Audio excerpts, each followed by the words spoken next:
Hey, YBBK here. In this video, I'll be taking a look at Akko's new ACR Top 75, which as its name suggests, is top mounted. This form of mounting is usually found in higher end boards, most notably the praised TGR Jane, and really implemented on the budget side. I have the aluminum version here, which costs around 170 USD, but a more affordable acrylic option is available as well, coming in at 126 USD. I wanted to note that this was sent over to me by Akko for review, but all my opinions are unbiased and honest. Before the unboxing, here's a quick word from my sponsor, PCBWay. PCBWay is your one-stop shop for all DIY tech projects. They offer advanced PCB prototyping, manufacturing, assembling, and populating. They also have CNC machining, 3D printing, sheet metal fabrication, and injection molding. Under each of these services are many sub-options, allowing you to tailor requirements to your needs. An example would be the variety of materials, finishes, and level of precision offered for CNC machining. Their website and ordering process is user-friendly, and their prices are very competitive. If you're interested to learn more, the link to the website will be in the description.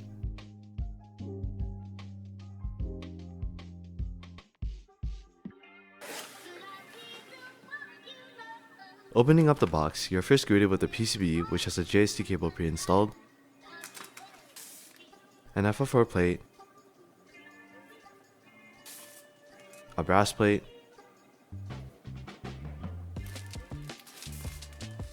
pour-on plate foam and PE foam,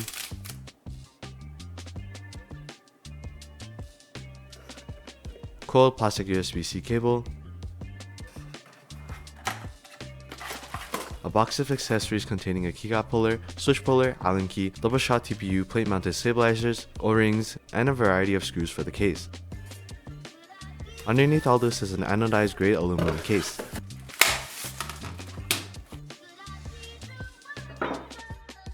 Within the case, it is pre-fitted with a silicone dampener and the daughter board. Taking a closer look at the top case, there are no obvious imperfections or machining marks all around. The corners are nicely rounded and the edges are chamfered. Onto the inner area, here you can get a better idea of how top mounting works.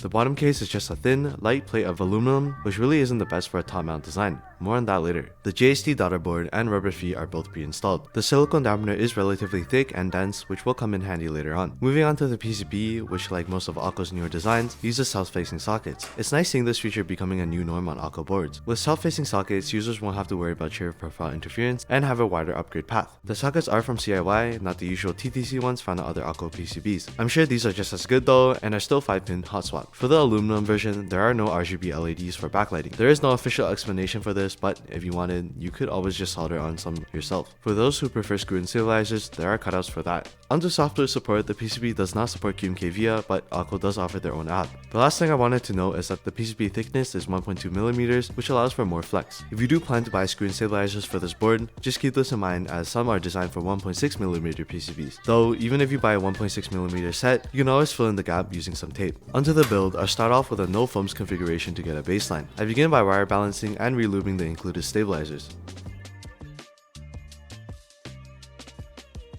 Once done, I clip them into the plate, which brings us to the next component, switches. I'll be using KTT Strawberries for this build for their higher pitch sound signature and excellent stock performance. I didn't find the need to relube these as they're already incredibly smooth and have no spring ping. These use full polycarbonate housings, palm stems, and 62-gram gold-plated springs. Overall, great budget linears. I first install a few onto the plate for alignment, and then install the rest with the PCB.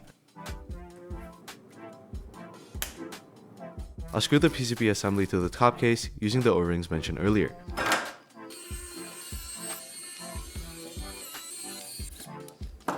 I also make sure not to over tighten by going back and manually turning for the last few spins. I then apply the force brake mod to hopefully reduce any ping and hollowness.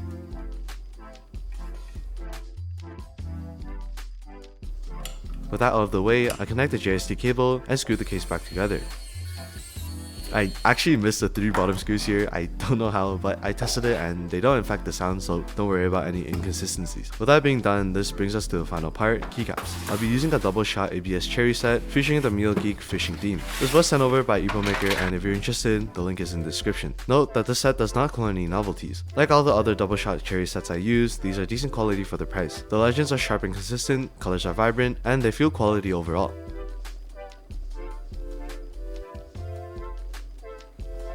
After quickly installing them, here's a no foam sound test.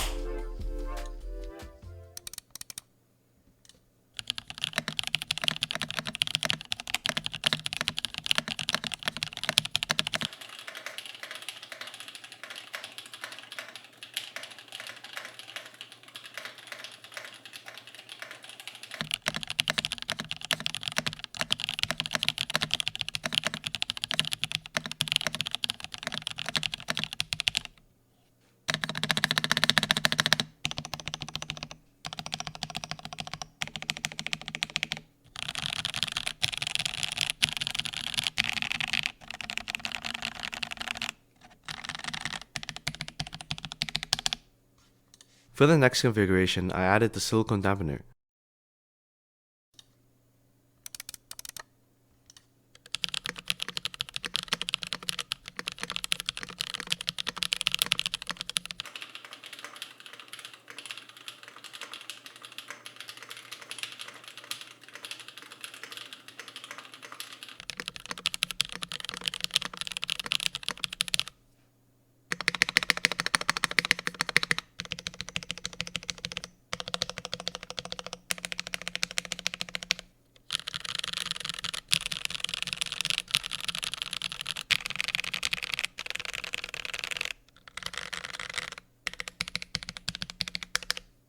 For the final configuration, what I did was added plate foam and used third-party O-rings for the top screws only, and for the bottom screws, I lined them with tape. I'll explain this reason after the sound test.